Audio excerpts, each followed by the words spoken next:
In today's video, I'm going to talk about the 3 things I wish I knew before starting my Airbnb business back in 2017. Before we do, make sure you guys hit the subscribe button and turn on the notification bell. Hey everyone, my name is Jorge Contreras and I have built my Airbnb business to over 150K a month, fully automated.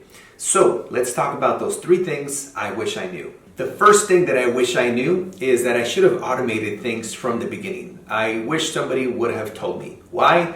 Well, with one of our units in particular, because it was, we did this house hacking strategy where we took a single family home that me and my wife purchased back in 2017, and we put like 30% of it into an Airbnb, which paid for our mortgage for the 3 years that we operated that unit. But the thing is, we decided to clean the Airbnb. And I sort of have like this employee mindset where I told my wife, I was like, babe, if we clean the Airbnb, we're going to make more money. And she was like, all right. She said, but I'm not cleaning the toilet. She said, you are. And I was like, yes, ma'am. And so here we are. I'm cleaning the toilet because she didn't want to clean it. She was cleaning, everything else.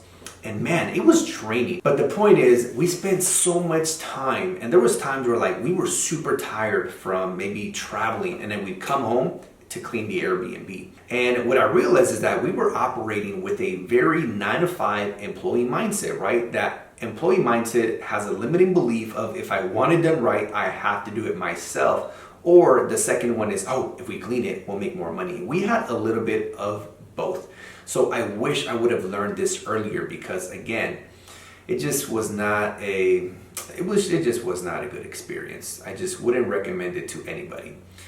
And the truth is, you're going to have some guests that there's hardly any work to do. But then you have other guests that leave the property very, very dirty. There's like boxes and, undone dishes and the bathroom is nasty. Like these things happen, right? You get some bad apples from time to time.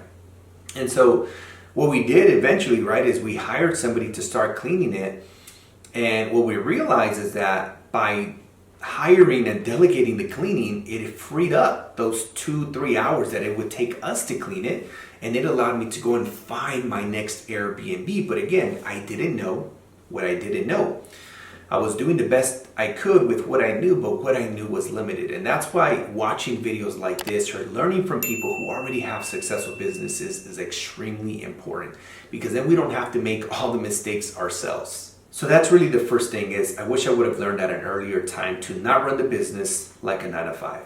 The next thing that I learned that I wish I would have learned sooner is that there are 3 operations when it comes to this business. You need somebody to clean it, somebody to do maintenance from time to time, and somebody to do communications. So what we did is we hired somebody to do the cleaning, automated that, hired somebody to do the maintenance, automated that, but we continued to do the communications for about the first 6 Airbnbs. Now that I've, built my portfolio to over 150K a month, what I recommend to students that I mentor and coach is to delegate it after about 3 to 5 properties. Because even at that point, doing communications for 6 units, it was a lot of work, right? Almost every day I had people checking in, checking out, cleanings, multiple cleanings the same day, and it was a lot of work. And so once you have about 3 to 5, depending on the size of the units and how much work it is, you definitely want to hire a virtual assistant, which I break down in my other videos how to hire. But a VA is a virtual assistant that essentially will do all the communications for you. Again, once you automate the cleaning, maintenance, and communication, now you are working on the business rather than in the business. The problem when you're doing those 3 things yourself or 1 or 2 of those things is that you are basically trading time for money. And instead of doing those things, you could be looking for your next Airbnb. Like, this is how entrepreneurs build their businesses to hundreds of thousands a year or millions or billions, right? Is by building a team and a system, hiring, delegating, and automating all the operations in the business. So again, you want to work on the business, not in the business. If you are ready to make money with Airbnb, make sure you guys smash the like button. The next thing that I wish I knew when I was getting started, and this is really important because in business there is making it and also keeping it and protecting it. And one of the keeping it parts is the tax side. I didn't know that I needed to collect a 1099. What is a 1099 form? Well, it is a document that basically you have your subcontractor sign in order for you to be able to take what you pay them as a tax deduction.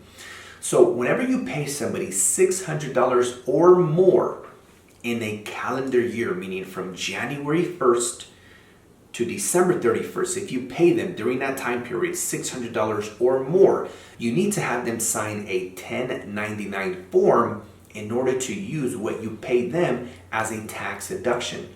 If you don't collect that form, then guess what? You're going to be paying taxes on money that you didn't keep. So this applies to everybody, whoever cleans it, whoever does maintenance, and whoever does your communications, or anybody. It could be your landscaper, the pool maintenance person. Anytime you pay anybody $600 or more, you must collect this form. And again, this is something that I didn't know at the beginning, but I learned over time. So now you know.